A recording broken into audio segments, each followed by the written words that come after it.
যশ আশা কৃষ্ণ চৈতন্য নির্বোধারী কি মূর্তিন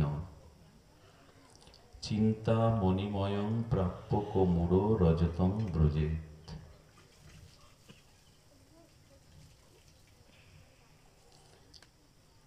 যিনি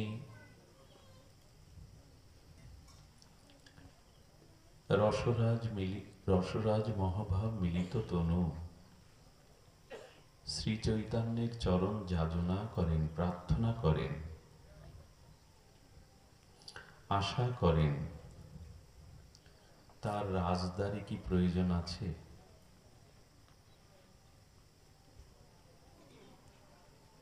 যিনি ভাবনিধি রাসবিলাসের চরম পরিণতি,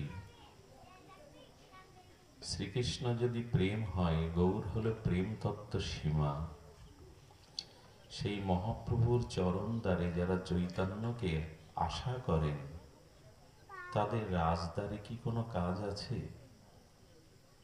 তারা রাজাধীরাজ সম্রাটের কাছে তাদের কি প্রয়োজন?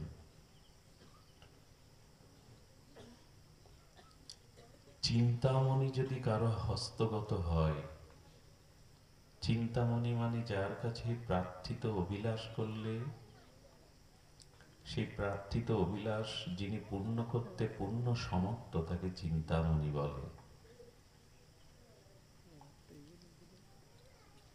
তো যার কাছে চিন্তামণি মহামণিরত্ন আছে, তিনি এক টুকরো সোনা রূপার জন্য দাঁড়ে দাঁড়ে ঘুরবেন?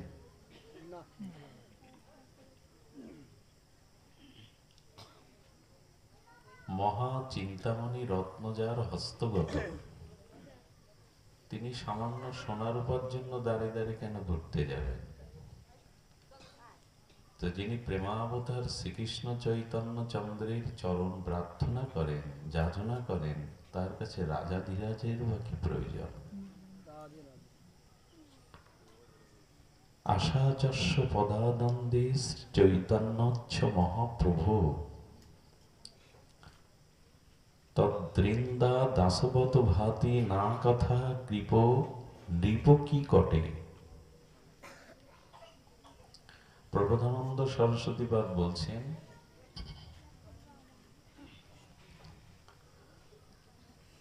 আশা যস্য পদদ্বন্দ্বে চৈতন্যস্য মহাপ্রভু তস্যেন্দ্রা দাসবত ভাতি কা কথা নির্ব কি টকে। গ্রন্থকার জানাচ্ছেন, এই মহাপ্রভুর প্রিয় অন্তরঙ্গ পরিকর, মহাপ্রভুর বিশেষ কৃপা ধন্য শ্রীল প্রবোধানন্দ সরস্বতীপাদ বলছেন, যেজন মহাপ্রভু চৈতন্য চরণে প্রাপ্তির আশা পোষণ করে, যিনি শ্রী গৌরচন্দ্রের গৌরহরির চৈতন্যচন্দ্রের চরণের যিনি আশা করেন, প্রার্থনা করেন, তাঁর নিকট ইন্দ্র দাসের ন্যায় প্রতীয়মান হয়। অন্য ক্ষুদ্র কীর্তুল্য নিরপতির কথা আর কি। ভয় হয় এসব উচ্চারণ করতে। কি সুগভীরে, অতল স্পর্শী সমুদ্রের ন্যায় এই কথার, এই ব্যক্তির, এই অনুভূতির গভীরতা। যেজন মহাপ্রভু চৈতন্যচন্দ্র চরণের প্রাপ্তি আশা করেন, যিনি শুধু নিতাই গৌরের চৈতন্যচন্দ্রের চরণে নিষ্কামা প্রেম ভক্তি আশা করেন, তার কাছে ইন্দ্রকেও দাসের মতো মনে হয়। দেবরাজ ইন্দ্রকে তার কাছে দাসের মতো মনে হয়। আর সেখানে ধনী মানি রাজা তো কি তুল্য, তার কাছে ধনী মানি রাজধন রাজা হলো কি তুল্য। একথার অভিপ্রায় হলো, যিনি শ্রীকৃষ্ণ চৈতন্য প্রেমাবতারের চরণ প্রার্থনা করেছেন, আশা করেছেন, গৌর চরণকে জীবনের সার করেছেন, তার কাছে রাজা, স্বর্গের ইন্দ্রিয়, বা তার কাছে এই জগতের বিত্ত, বৈভব, ধন, এগুলি তুচ্ছাতি তুচ্ছ কীটের মতো মনে হয়। কথা বললাম বটে, আমাদের কি তাই হয়? হয় না। এই জন্য আমরা গৌর চরণকে আগলে ধরতে পারিনি। নাম মাত্র স্বীকার করি, কিন্তু সর্বস্ব গৌর চরণে নিবেদন করতে আজও পারিনি। যারা পেরেছেন এটি তাদের অনুভূতি। কি হবে দেবরাজ ইন্দ্রের পদ পেয়ে? কি হবে রাজা মহারাজার দ্বারে দ্বারে ঘুরে? যার হাতে মণি, চিন্তামণি, সাদিশ চিন্তামণি আছে, সে সোনা রত্নের জন্য কেন ঘুরবে দুয়ারে? এই জন্য আমাদের একান্ত চৈতন্য চরণ আশ্রয় করাই কর্তব্য।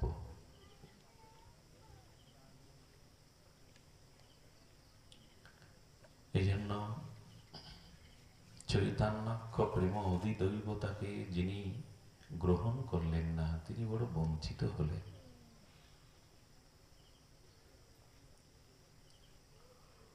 কি বলা হয়েছে? ওই সে দাতা নাহি আর, গুণ কেহ নারে বর্ণিভারে। চৈতন্য মহাপ্রভুর গুণ কে বর্ণনা করতে পারে? স্বয়ং সরস্বতীও থেমে যান। ওই সে দাতা নাহি আর, এমন দয়ালু দাতা, এমন করুণা নিধি কোন ভগবৎ স্বরূপে আসেনি, আসবেও না। ওই সে দাতা নাহি আর, গুণ কেহ নারী বর্ণিবারে। কেহ চৈতন্য মহাপ্রভুর অবদান, তার গুণ বর্ণনা করতে সমর্থ নয়। এই জন্য আমরা চৈতন্য চরণ বর্ণনা করব, এবং মহাপ্রভুর চরণ আশ্রয় না করলে ভাগবত ধর্মে প্রবেশ করতে পারব না। শ্রীমদ্ ভাগবতের মৌলিক তত্ত্ব যে ব্রজে রাধা কৃষ্ণের উজ্জ্বল উন্নত সিঙ্গার রসোপাসনা, এই নিষ্কাম প্রেম, সজাতীয় প্রেম, কেবলা প্রেম, অহৈতুকী উন্নত উজ্জ্বল রস ব্রজমাধুর্য প্রেম, এ কোনো কালেই উপলব্ধি হবে না যদি চৈতন্য চন্দ্রের করুণা কটাক্ষ ভাজন না হওয়া যায়। এই জন্য তো মহাজনের অনুভূতি, সেই পুরাতন কথা বারবার বারবার ধ্বনিত হয়। রাধার মহিমা প্রেমরস সীমা জগতে জানাত কে, মধুর বিন্দা বিপিন মাধুরী প্রবেশ চাতুরী সার কে? যদি গৌর না হইত কেমন হইত, কেমনে ধরিতাম দে। রাধার মহিমা প্রেমরস সীমা জগতে জানাত কে? অন্ধকারেই থাকতাম,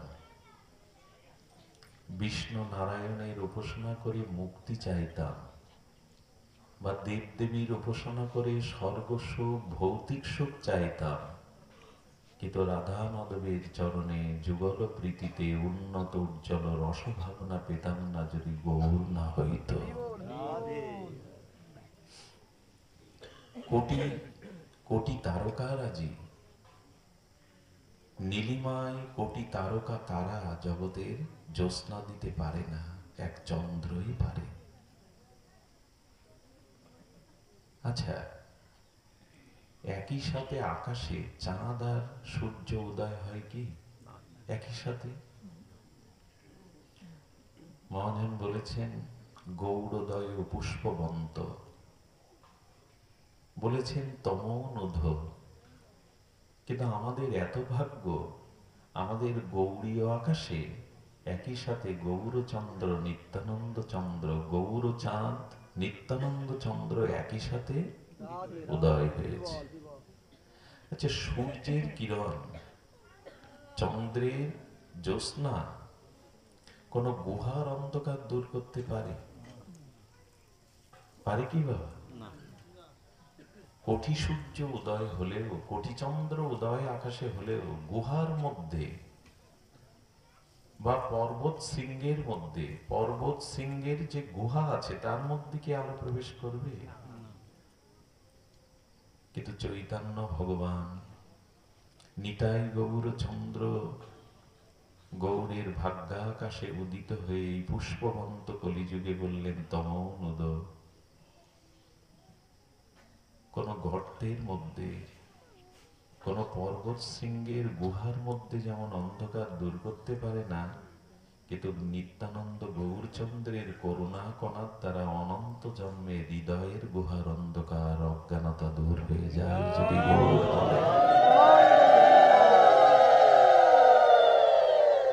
আকাশের চন্দ্র দিনে দিনে ক্ষয় হয়ে যায়, অমাবস্যা আসে, আর পৃথিবীর সূর্য মাঝে মাঝে রাহু গ্রাস করে, কিন্তু আমার গৌর নিত্যানন্দ প্রেমচন্দ্র কখনো ক্ষয় হবে না, ক্ষয় হতে পারে না। আর রাহু কখনো গ্রাস করতে পারে না। আকাশের চন্দ্র এটো হয়ে গেছে, রাহু ওকে গ্রাস করেছে, কিন্তু আমার গৌর ভগবান প্রেমাবতার উচ্ছিষ্ট হয়নি, তাতে কোনো কলঙ্ক লাগেনি। এই জন্য যেদিন গৌর অবতীর্ণ হলেন, করুণায় অবতীর্ণ হলেন, সেদিন আকাশের পূর্ণিমার পূর্ণ চাঁদ রাহু গ্রাস করল। চাঁদ যেন বলল আমাদের প্রাণে মনে, নিষ্কলঙ্ক চাঁদ যদি জগতে আবির্ভূত হয়, আমি তো সকলঙ্ক, কালো দাগ আছে, আমি কেন থাকতে যাব? সবাই মোবাইল সেট করে সাইলেন্ট করে রাখুন। নিষ্কলঙ্ক চন্দ্রের উদয়ে সকলঙ্ক চন্দ্র যেন লজ্জিতা হয়ে মুখ ঢাকলেন।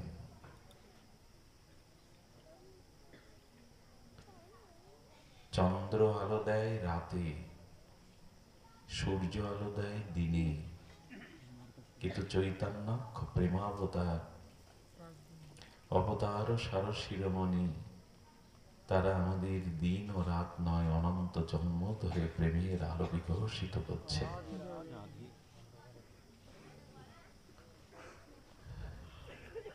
এই জন্য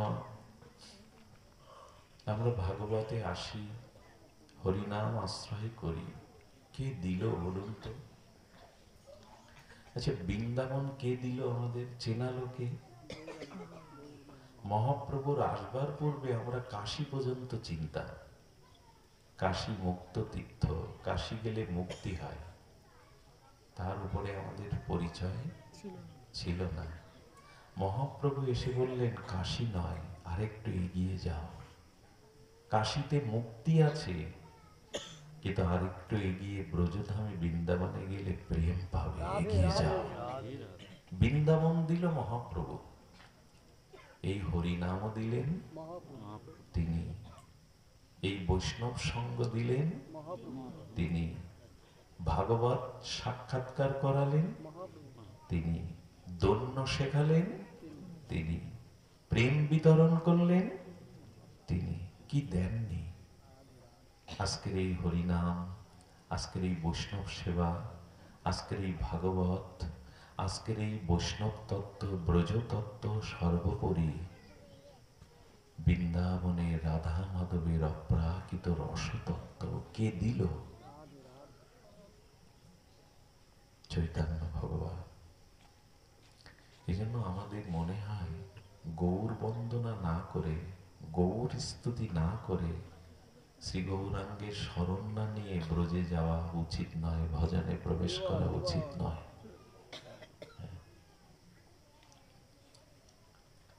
যত যত গৌর চরণে আমাদের আকুতি আসবে, অনুরক্তি আসবে, গৌর চরণে আমাদের পিপাসা জাগবে, তত তত আমরা রাধারানীর চরণে পৌঁছে যাব, তত তত রাধারানীর চরণে প্রেম পাবো। যদা যদা গৌর পাদার বিন্দে বিন্দিত, যত যত গৌর চরণে আমাদের আকুতি হবে, আমাদের আসক্তি হবে, তত তত আমরা যুগল চরণে পৌঁছে যাব। গৌর বন্দনা এই জন্য যে একমাত্র নিতাই চৈতন্য এই প্রেম ভগবান এবং অবতার সার, করুণানিধি, সংকীর্তন পিতা, মহাদাতা, এই চৈতন্যজ্ঞ ভগবান একমাত্র পতিত পাবন স্বরূপ ধরেছেন। জয় রাধে। কি হলো বাবা? দেখুন, জয় রাধে, একটু কমিয়ে দাও। জয় রাধে, জয় গৌর সুন্দর। তুমি বাড়ানোর চেষ্টা করো না, আমি আস্তে আস্তেই বলছি। চৈতন্য মহাপ্রভু নিতাই চাঁদ হলো পতিত পাবন। কি পাবন? ইবে অস্ত্র না ধরিলা, প্রাণে কারো না মারিলা, চিত্ত শুদ্ধি করিল সবারে। রাম আদি অবতারে ক্রোধে নানা অস্ত্র ধরে অসুরেরে করিলা সংহারে।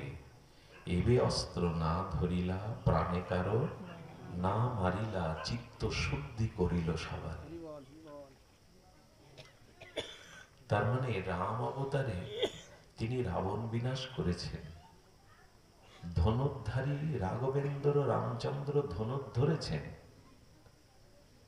ভগবান শ্রীকৃষ্ণ অবতারে তিনি সুদর্শন ধরেছেন। সকলের হাতেই তো অসুর নিধনকারী অস্ত্র শস্ত্র, আমার গৌর হস্তে কোনো অস্ত্র নাই। এই জন্য এবার আমি পাপ বিনাশ করব, পাপীকে বিনাশ করব না।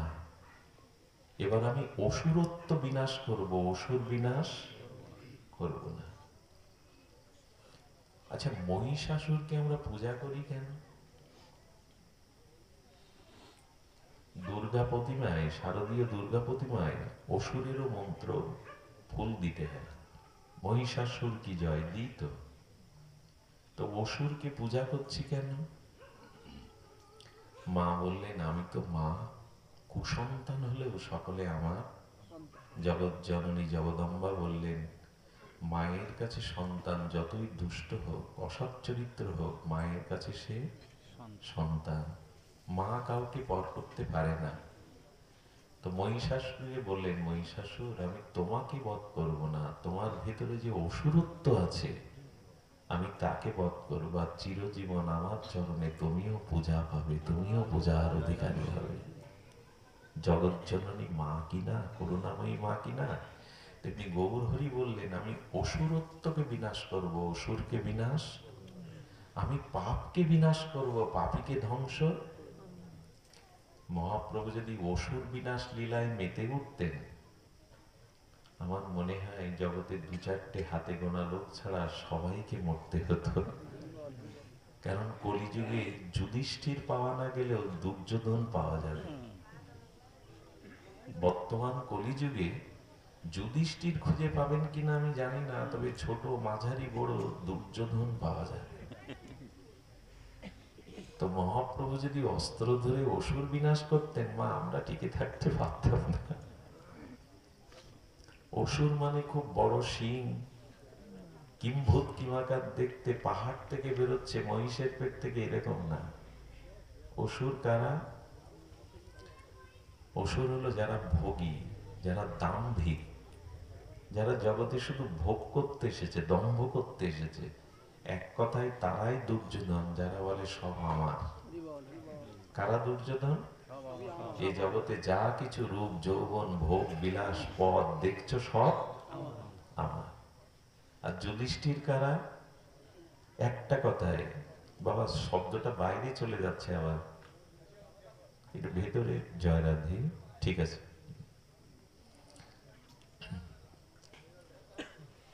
দুর্যোধন কারা? ঠিক আছে বাবা, এইভাবে। দুর্যোধন কারা? যারা সব বলে আমার। যুধিষ্ঠির কারা?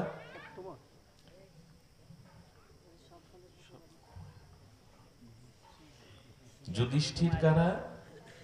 যুধিষ্ঠির বলে সব তোমার, গোবিন্দ কোনো কিছুই আমার নয়। এই গোবিন্দ সব তোমার বলে তো দ্রৌপদীর বস্ত্রহরণে স্থির, এটা তোমার, সবই তো তোমার দিয়েছি।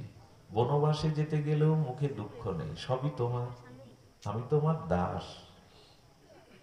এই জন্য যদি অসুর বিনাশ করতেন মহাপ্রভু, তাহলে আমার মতো আর কেউ টিকে থাকতে পারতো না। এই জন্য বললেন, এবে অস্ত্র না ধরিলা, প্রাণে কারো না মারিলা। কি করলেন তাহলে?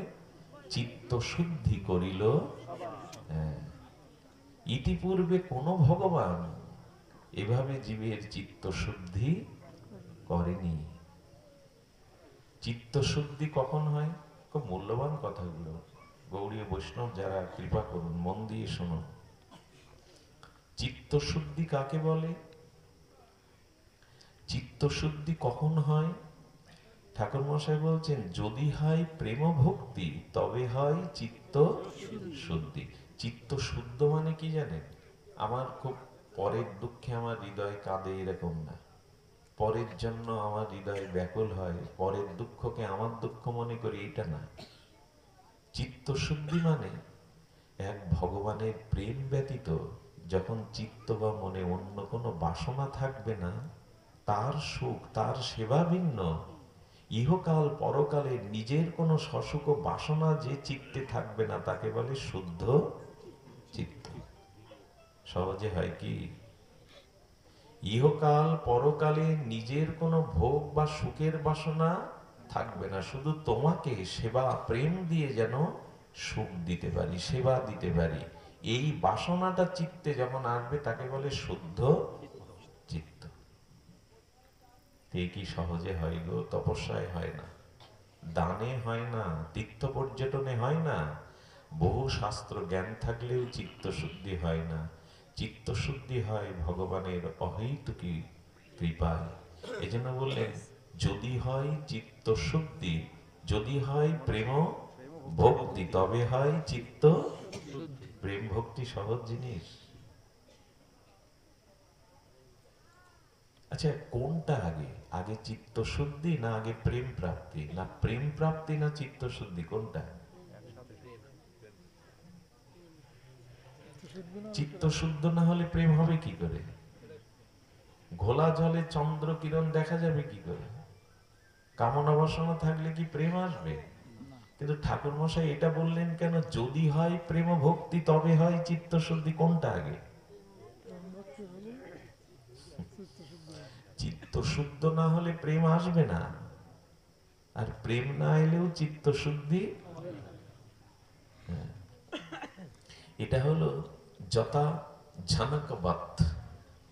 দার্শনিকরা বলেছেন, মায়েদের হাতের কাচের চুড়িটা পাকা মেঝেতে পড়ে গেল, ভেঙে গেল, একটা শব্দ হলো, এটা কি আলাদা আলাদা হলো না একসাথে হলো? কাচের চুড়িটা পাকা মেঝেতে পড়ে ভাঙার শব্দ হলো, আর টুকরো টুকরো হয়ে গেল। এই শব্দটা আর ভাঙাটা আলাদা হয় কি? একই সাথে হয়। একজন নৃত্য করছে, হাসছে, গাইছে, তিনটে ক্রিয়াকে আলাদা আলাদা করছে? একজন হাসছে, নৃত্য করছে, গাইছে, এটা কি আলাদা আলাদা? তেমনি চিত্ত শুদ্ধি হলেই প্রেম ভক্তি, প্রেম ভক্তি হলেই চিত্ত শুদ্ধি, একই সাথে ওটা হবে, একটা না হলে আরেকটা হবে না। যদি হয় প্রেম ভক্তি তবে হয় চিত্ত শুদ্ধি। তারপরে লাইনটা কি জানেন? তবে যায় হৃদয়ের ব্যথা। তখনই তোমার অনন্ত জন্মের হৃদয়ের যে কামনা বাসনার ব্যথা, জন্ম মৃত্যুর ব্যথা, তখনই ঘুচবে, এর আগে ঘুচবে না। প্রেম ভক্তি না হলে চিত্তের ব্যথা ঘুচবে না। সামান্য একটা কাঁটা ফুটলে, বিষাক্ত কাঁটা শরীরের যে কোনো অঙ্গে বিদীর্ণ হলে শরীর কি সুস্থ থাকে? সমস্ত শরীরটা যন্ত্রণাকাতর হয়। যদি সামান্য একটা কাঁটা এত বড় দেহে পড়লে যন্ত্রণা হয়, তবে মনে যাদের অনন্ত কামনা বাসনার কাঁটা বিঁধে আছে, তারা শান্তি পাবে?